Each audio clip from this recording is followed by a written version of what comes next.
부분적으로 색깔이 변하는 경우도 있겠죠.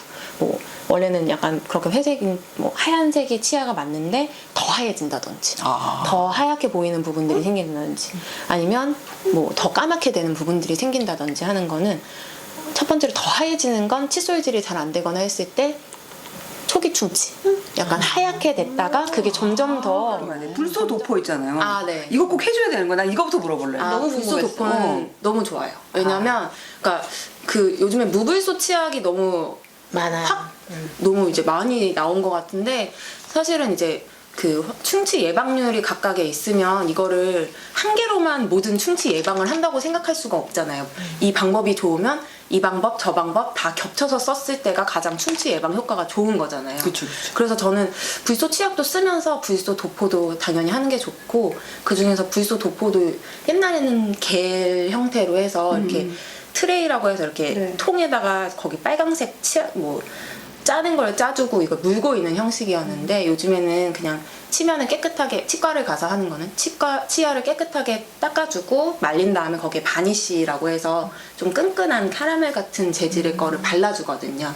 그거는 약간 치아 그 재질 자체가 점착성이 있어서 그 충치 예방 효과도 다른 뭐 충치 불소 치약이라든지 뭐 불소 겔이라든지 이런 거는 20% 정도인 거에 비해서 이제 그 바니쉬 자체는 46%라고 하더라고요. 그래서 그거는 이제 정기적으로 해주는 건 되게 좋은 것 같고 그것도 항상 엄마들이 물어보시는 것처럼 그럼 언제 치과를 가야 되냐 언제부터 바니쉬를 발라야 되냐고 하시는데 그건 사실은 좀 되게 다른 것 같아요. 그 치과 치료를 받을 수 있는 시점이면 가도 되는 것 같아요. 그럼 아이가 만약에 어려도. 이렇게 어린데 얘가 치과에 가서 입을 할 수 있으면은 얘도 할 수 있는. 네, 그런데 이제 권하기는 그래도 뭐 한 그러니까 유치가 다 났을 때쯤이면 그래도 어느 정도 이제 그때로 이제 처음에 저는 배웠어요. 유치가 다 났을 때쯤부터는 바니쉬를 해도 된다고 배웠는데 키워보니까 그때쯤 돼야 조금 이제 협조도 되고 하니까 이제 겸해서 가는 것 같아요. 말이 통할 때 뭐가 돼야 뭐가 돼야죠. 가지. 그래서 입을 그럴 때 뭐 가면, 억지로 이렇게 해놓을 수도 없잖아. 막 이렇게 아무리 그 투어치과 가면 막 이렇게 묶어놓는 것도 있는데 너무 그렇게 처음부터 하면 안 되니까 맞아요. 그래도 그러면 잠깐인데 그거를 이제 말을 듣고 이걸 해야 된다는 걸 아는 그러니까 뭔가 시점이 말이 통하고 서로 협상이 돼. 네. 그러면 그게 대략은 몇 개월 정도라고 사모님들이? 보통 한 두세 살쯤부터는 가능하다. 24개월 이상? 그때쯤이면 36개월? 그때쯤에 유치가 다 나요. 네. 그래서 일단은 기본적으로는 그때쯤이라고 말씀을 드리는데 불소도포 딱 한 가지 더 궁금한 게 있는데 그러면 이제 그냥 건강한 치아예요. 건강한 아이가 이 불소도포를 한다. 그러면 1년에 몇 번 정도 해야 돼요? 그거는 치과마다 아이들마다 다르지만 건강한 경우에는 그래도 1년에 적어도 한 번은 하는 게 좋겠고 봤을 때 이제 조금 더 자주 해야겠다고 하면 사실은 주기는 이제 그 치과 상태를 보고 결정을 하겠지만 뭐 3개월 체크, 6개월 체크 하는 경우도 많은 것 같아요. 기본적으로 1년에 한 번은 그냥 해야 되는 걸로 1년에 한 생각하는 번은 하는 게 좋지 나을 않을까. 수도 있겠네요. 네. 한 번도 안 했는데. 괜찮아요. 저도 7살 때 처음 했어요. 수연이 이빨을 닦이다 보니까 앞니빨 중에 하나가 어느 날 약간 푸른 청색이 도는 거예요. 근데 처음에는 몰라서 내가 착신 줄 알았어. 왜냐면 얘가 수연이가 약간 안쪽에 들어가 있어서 그냥 착신가 보다 그러고 말하는데 어느 날 하는데 안쪽을 닦이다 보니까 이 안쪽에 여기 잇몸이랑 이빨 경계 사이에 약간 까만 거야.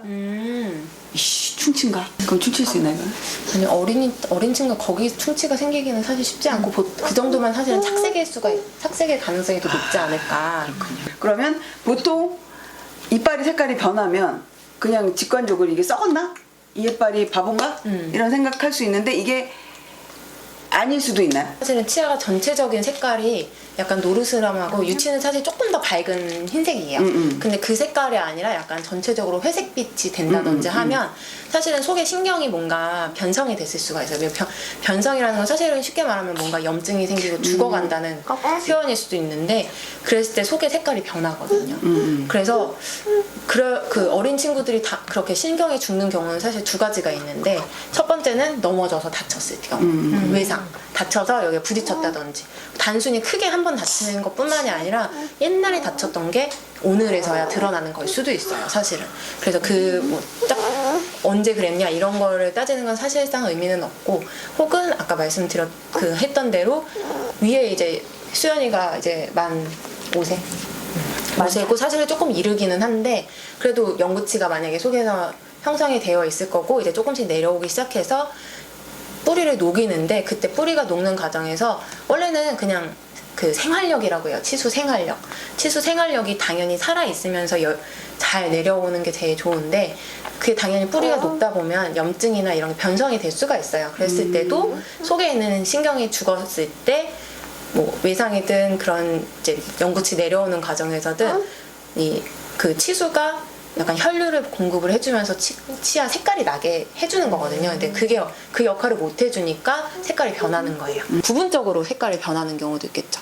뭐 원래는 약간 그렇게 회색인 뭐 하얀색이 치아가 맞는데 더 하얘진다든지 더 하얗게 보이는 부분들이 생긴다든지 아니면 뭐 더 까맣게 되는 부분들이 생긴다든지 하는 거는 첫 번째로 더 하얘지는 건 칫솔질이 잘 안 되거나 했을 때 초기 충치 약간 하얗게 됐다가 그게 점점 더 거기가 이제 불소나 이런 걸로 보호가 안 되면 그게 갈색으로 변하면서 충치가 되는 거거든요. 하얘졌다가 그럼 갈색으로 네, 변해요? 그렇죠. 왜냐면 그 부분이 탈회된다고 하는데 그 범랑질에 있는 성분들이 빠져나가면서 그게 하얘져요. 일단 한번 하얘졌다가 거기가 계속 장기적으로 그 상태가 계속되면 더 이제 갈색으로 변하면서 무너지는 그 조직 구조 자체가 무너지고 하면서 아예 까맣게 생겨서 뭐 구멍이 크게 나는 경우도 그게 이제 그 재질 자체가 무너지면서 구멍이 나는 거고요. 그렇게 충치가 생기는 경우도 있겠고 아니면 착색인 경우도 있어요. 정말로 뭐 까맣게 점점이 생긴다든지 아니면 뭐 사실 칫솔질이 잘 안 될 수 있으니까 좀